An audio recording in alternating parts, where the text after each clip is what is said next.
Hello everyone, I am Monalisha Padhi. I am a legal intern at Lexis and Company, and I am a third year student of BBA LLB, and I am pursuing it from Bharati Vidyapeeth, New Law College, Pune. So today's topic is electronic evidence. Section 2, Clause 1, Subclause T of the Information Technology Act 2000 defines an electronic record as data record or data generated, image or sound stored, received or sent in an electronic form of microfilm or computer generated microfilm.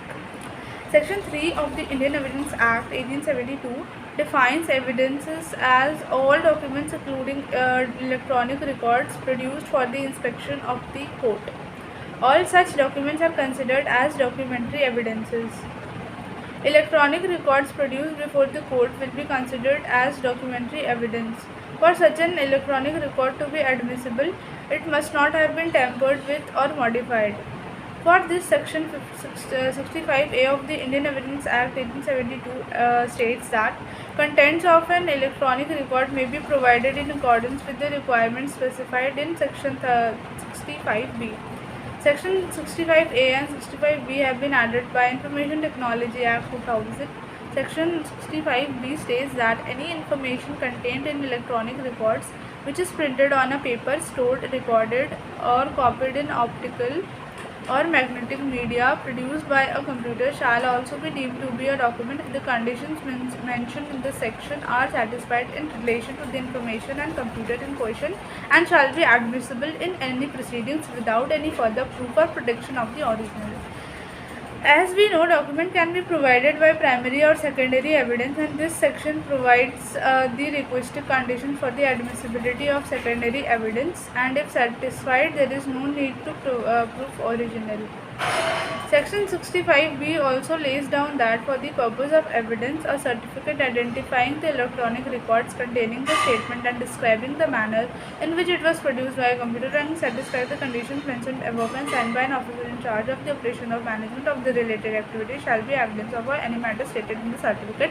It shall be sufficient for the matter to be stated in the best of the knowledge and belief in the person stating. In state entity of Delhi versus Navjot Sandhu, AI 2005, there was an appeal against conviction following the attack on Parliament on December 30, 2001. This case dealt with the proven admissibility of mobile telephone call records. While considering the appeal against the accused for attacking Parliament, submission was made on behalf of the accused that no reliance could be placed on the mobile telephone call records because the prosecution had failed to produce the relevant certificate under Section 65B, Clause 4 of the Evidence Act.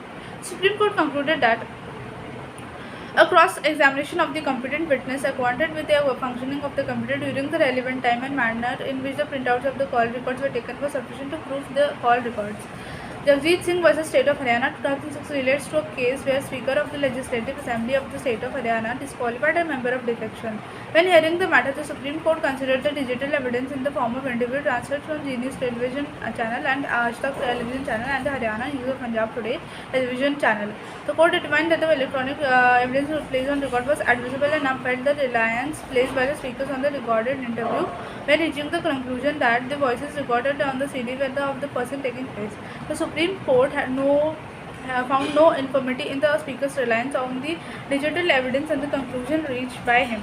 In Anwar PV versus PK Bashir and others, Supreme Court settled the controversies arising from the various conflicting judgments as well as the practice being followed in the various high courts and the trial courts as to admissibility of the electronic evidence.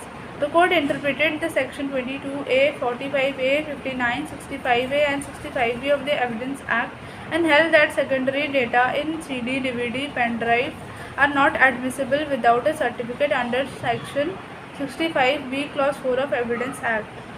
It has been elucidated that electronic evidence without certificate under Section 65B cannot be proved by oral evidence, and also the opinion of the expert under Section 45A Evidence Act cannot be restored to make such electronic device admissible.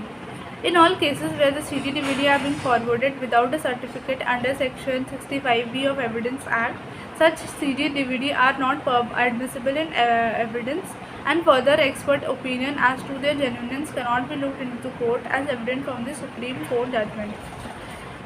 It was further observed that all these safeguards are taken to ensure the source and authenticity, which are the two hallmarks pertaining to electronic records, how to be used as evidence. That's all for the topic today. Thank you.